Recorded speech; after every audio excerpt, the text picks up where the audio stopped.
Hey everyone, I just wanted to do a little example of the 9mm cylinder for the Ruger new Blackhawk.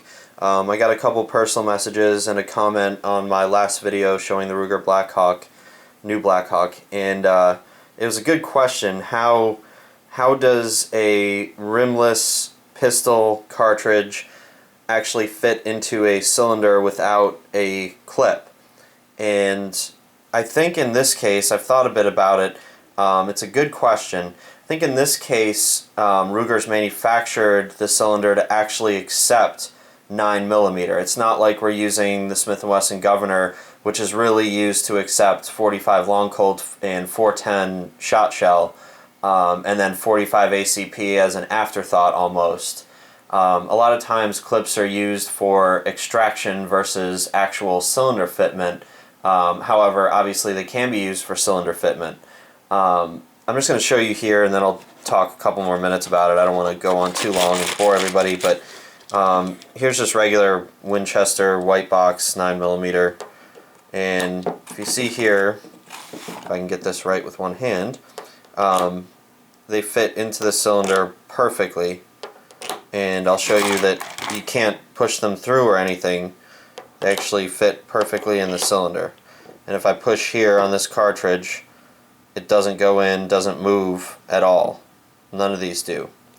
So I'm guessing that since this is manufactured specifically for 9mm, they may have the bore size actually perfect for 9mm to the point where it doesn't need any kind of a clip or anything.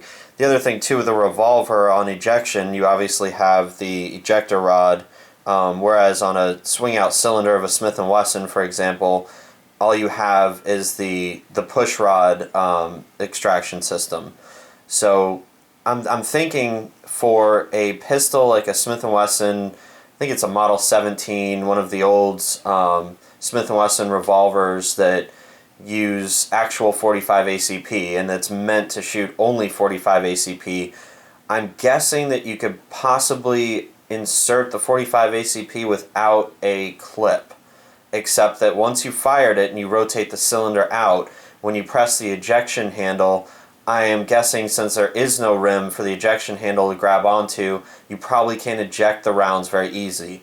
I think that's probably the reason that gun uses clips. I'm just guessing on that. If anybody knows differently, obviously feel free to comment. But as you can see, these fit perfectly in here, and do a side shot here if I don't dump all these out. You can see the rim fits just above the cylinder top, and I can push on it and it doesn't fall through or anything. It must be just the actual case dimensions. Again, I'm just guessing on these things. If you manufacture a cylinder specifically for the 9mm case dimension, it will fit properly, whereas Smith & Wesson Governor wasn't actually manufactured for 45 ACP case dimension specifically.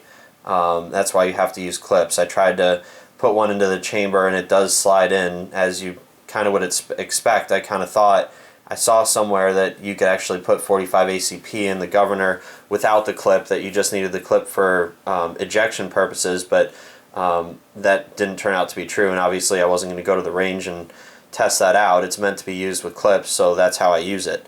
But this Ruger new Blackhawk, this cylinder, 9mm, fits them right in. They just drop right in and they don't fall through or anything like that. So feel free to comment, and if you know exactly why this works for the Ruger new Blackhawk, if it doesn't have to do with exact caliber and actual cartridge dimensions, and when I say cartridge dimension, I'm really talking about the actual brass and not the actual bullet diameter. I think that makes a big difference, the circumference of the actual brass cartridge. Let me know.